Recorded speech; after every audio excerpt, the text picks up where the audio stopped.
5, 4, 3, 2, 1.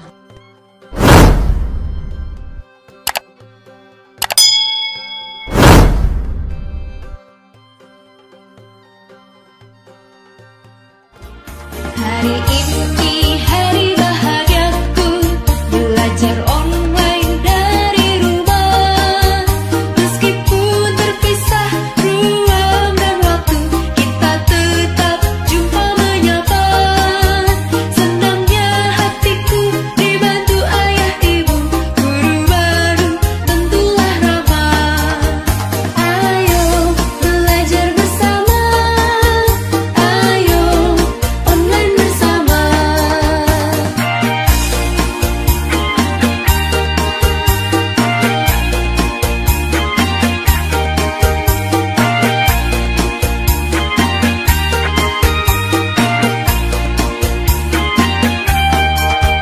Hari ini hari ceriaku, belajar daring dari rumah. Meskipun kita tidak bertemu, kita tetap sapa menyapa. Senangnya hatiku saat ini terbantu dengan aplikasi yang sederhana. Ayo belajar bersama, ayo online bersama. Hari ini hari-hariku, belajar online setiap hari. Meskipun anakku tidak ke sekolah, kau tetap berprestasi. Senangnya hatiku saat pandemi, masih belajar seperti biasa. Ayo belajar bersama, ayo online bersama.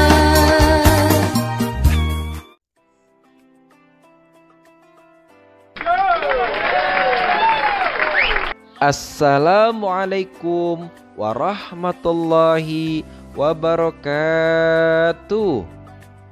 Bagaimana kabarnya anak-anakku? Alhamdulillah. Mudah-mudahan kita semua selalu dalam lindungan Allah Subhanahu wa ta'ala. Ahlan wa sahlan. Selamat datang di pembelajaran pendidikan agama Islam bersama Pak Azka Nur Hadi.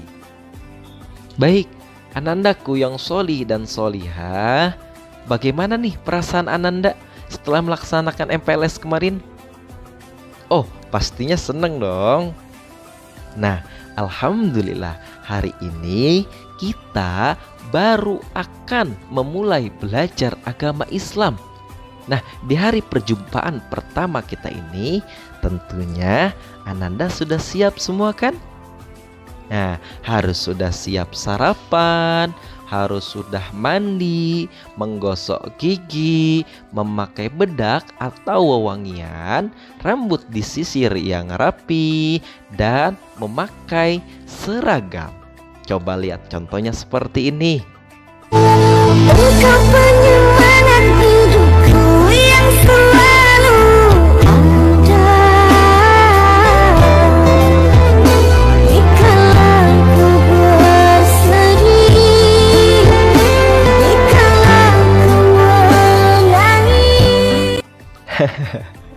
Bapak cuma bercanda ya, tapi kalian harus betul-betul rapi, karena hari ini kita akan memulai belajar agama Islam. Tentunya kerapihan sudah diajarkan oleh Rasulullah, yang mana kata hadisnya, kebersihan itu sebagian dari iman. Nah, disiapkan semuanya ya, buku, pensil, dan alat tulis lainnya. Siap belajar semuanya? Siap dong, let's go. Namun, sebelum kita memulai belajar, alangkah lebih berkahnya, yuk sama-sama kita berdoa kepada Allah. Berdoa dimulai. A'udzu billahi minasyaitonir rajim. Bismillahirrahmanirrahim. Raditu billahi rabba wa bil islami dina wa bi Muhammadin nabiyya wa rasula. Rabbi zidni ilma warzuqni fahman birahmatika ya arhamar rahimin. Alhamdulillahirabbil alamin. Nah, anak-anakku yang sholih dan sholihah, coba sekarang kalian perhatikan video berikut ini. Tuh ya, ada lautan, ada daratan, ada langit, ada pegunungan, ada pasir, ada ikan, dan banyak lainnya. Itu semua terdapat di bumi kita loh. Nah, coba sekarang Ananda pikirkan dengan baik-baik. Di balik semua keindahan ini tentunya ada Sang Maha Pencipta. Ada yang menciptakan dari mulai gunungnya, pantainya, dan lain sebagainya. Itu ada yang menciptakan. Coba anak-anakku pasti tahu dong, siapa yang menciptakan semua ini? Siapa yang menciptakan alam semesta ini? Ya, betul sekali, yaitu adalah Allah Subhanahu wa ta'ala.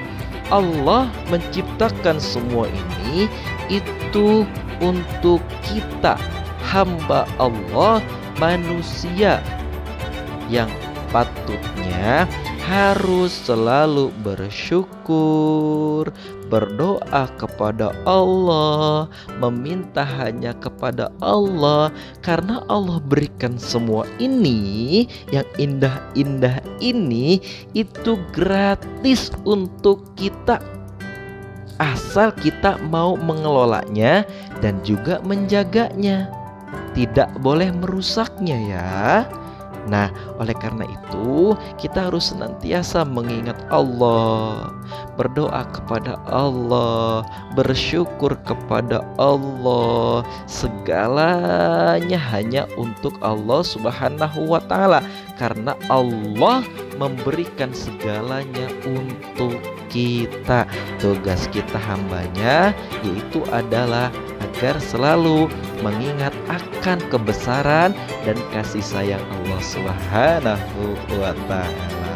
Coba di sini, siapa yang sayang sama Allah? Semuanya pasti sayang sama Allah ya.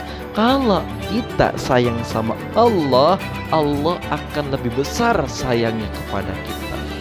Kita senantiasa akan diberikan kenikmatan yang begitu banyak. Contohnya alam semesta ini gratis kita nikmati, kecuali parkirnya bayar ya. Nah, anak-anakku yang sholih dan sholihah, oleh karena itu Anda harus banyak belajar, harus banyak berdoa, harus banyak mengaji. Insya Allah nanti Anda akan menjadi pemimpin dan bisa mengurus alam semesta ini dan dapat menjalankan amanah dari Allah Subhanahu wa ta'ala. Nah, anak-anakku, coba siapa yang tahu siapa nama Nabi kita yang terakhir? Ya, betul sekali, yaitu adalah Nabi Muhammad Sallallahu Alaihi Wasallam. Nabi Muhammad Sallallahu Alaihi Wasallam adalah utusan Allah. Allah begitu menyayangi Nabi Muhammad Sallallahu Alaihi Wasallam, dan Nabi Muhammad pun begitu menyayangi umatnya. Sekarang pertanyaannya, apakah kita sebagai umatnya menyayangi Nabi Muhammad? Oh gitu. Kalau kita menyayangi Nabi Muhammad, kita akan senantiasa selalu mencintainya dengan selalu bersolawat kepadanya. Yuk sama-sama kita bersolawat kepada Nabi Muhammad yuk. Kita mulai dengan bismillah. Bismillahirrahmanirrahim. Salatullah, salamullah ala taha rasulillah. Salatullah, salamullah ala yasin habibillah. Salatullah, salamullah ala taha rasulillah. Salatullah, salamullah ala yasin habibillah.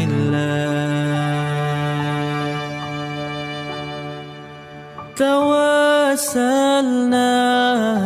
bismillah wa bil hadi rasulillah wa kulli mujahidin lillah bi ahlil badri ya Allah. Tawassalna bismillah wa bil hadi rasulillah wa kulli mujahidin lillah bi ahlil badri ya Allah. Alhamdulillah, mudah-mudahan dengan pembacaan sholawat tadi kita semua mendapatkan syafaatul uzma dari Nabi Muhammad SAW di akhirat nanti. Amin ya Allah ya Rabbal Alamin. Nah, anak-anakku yang solih dan solihah, Nabi Muhammad SAW sangat menyayangi umatnya. Kita sebagai umatnya, kalau sayang sama Nabi Muhammad, harus memperbanyak sholawat. Ya, daripada kita mendengarkan lagu yang tidak bermanfaat, yang tentunya kadang membawa dosa, lebih baik kita bersolawat. Pasti anak-anak semua sudah hafal sholawat ya. Sholawat nggak cuma satu, banyak jenisnya sholawat. Ada Allahul Kafi Rabbunal Kafi. Ada juga ya Nabi salam alaika. Banyak jenisnya sholawat. Inti dari sholawat adalah bentuk cinta kita kepada Nabi Muhammad Sallallahu Alaihi Wasallam. Nah, anak-anakku, selain kita bersolawat, kita pula harus mencontohkan akhlak Nabi Muhammad Sallallahu Alaihi Wasallam. Nabi Muhammad Sallallahu Alaihi Wasallam memiliki sifat siddiq, tabligh, amanah, dan fatonah. Nah, itu semua nanti kalian pelajari ya, ataupun nanti kita bertemu lagi di materi selanjutnya. Intinya kita harus memperbanyak salawat dan mencontohkan akhlak Nabi. Nah, kalau kalian ingin melihat salah satu bentuk kasih sayang Nabi Muhammad, nih coba lihat, simak videonya ya. 1, 2, 3. Seperti yang telah kita ketahui, Nabi Muhammad menaruh perhatian yang sangat besar terhadap anak-anak yatim. Pada suatu hari raya, Nabi Muhammad pergi keluar rumah untuk melaksanakan sholat Idul Fitri, sementara anak-anak sedang bermain dengan gembira di jalanan. Namun di kejauhan, tampak seorang anak kecil duduk berseberangan dengan mereka yang sedang bermain. Dengan pakaian sederhana dan tampak murung, ia menangis terseduh. Melihat hal itu, Nabi Muhammad segera menghampiri anak tersebut, lalu beliau berkata, "Nak, mengapa kau menangis dan tidak bermain bersama mereka?" Anak kecil itu tidak mengenali bahwa orang dewasa yang sedang berada di hadapannya adalah Nabi Muhammad yang merupakan utusan Allah. Ia pun menjawab, "Paman, ayahku telah meninggal. Ia mengikuti Nabi Muhammad dalam menghadapi musuh di sebuah pertempuran, tetapi ia gugur dalam medan perang tersebut." Nabi Muhammad mendengarkan dengan seksama rangkaian peristiwa dan nasib malang yang menimpa anak tersebut. Anak itu pun melanjutkan ceritanya. "Ibuku menikah lagi. Ia mengambil warisanku yang merupakan peninggalan ayah, sedangkan suaminya mengusirku. Kini aku tak memiliki apapun. Dan hari ini aku melihat teman sebayaku merayakan hari raya bersama ayah mereka. Perasaanku dikuasai oleh kehampaan tanpa ayah. Karena itulah aku menangis." Mendengar penjelasan dari anak malang itu, hati Nabi Muhammad runtuh. Ternyata masih ada anak-anak yatim dari sahabat yang gugur membela agama dan Rasulnya di medan perang yang mengalami nasib malang seperti anak itu. Namun Nabi Muhammad segera menguasai diri. Nabi yang duduk berhadapan dengan anak ini segera menggenggam tangannya. "Apakah kau sudi bila aku menjadi ayahmu, Aisyah menjadi ibumu, Ali menjadi pamanmu, Hasan dan Husain sebagai saudaramu, dan Fatimah sebagai saudarimu?" tanya Nabi Muhammad. Mendengar tawaran itu, anak itu seketika mengerti bahwa yang dihadapannya adalah Nabi Muhammad SAW. "Kenapa tak sudi wahai utusan Allah?" jawab anak ini dengan senyum terbuka. Nabi Muhammad kemudian membawa anak angkatnya pulang ke rumah. Di sana anak ini diberikan pakaian terbaik. Ia dipersilahkan makan hingga kenyang. Penampilannya diperhatikan, lalu diberikan wangi-wangian. Setelah selesai, ia pun keluar dari rumah Nabi Muhammad dengan senyum dan wajah bahagia. Melihat penampilannya yang sudah berbeda, para sahabatnya yang semula sedang bermain bersama mulai bertanya, "Sebelum ini kau menangis, tapi kini kau tampak sangat gembira." "Benar sahabatku, tadinya aku lapar, tetapi lihatlah, sekarang tidak lagi, aku sudah kenyang.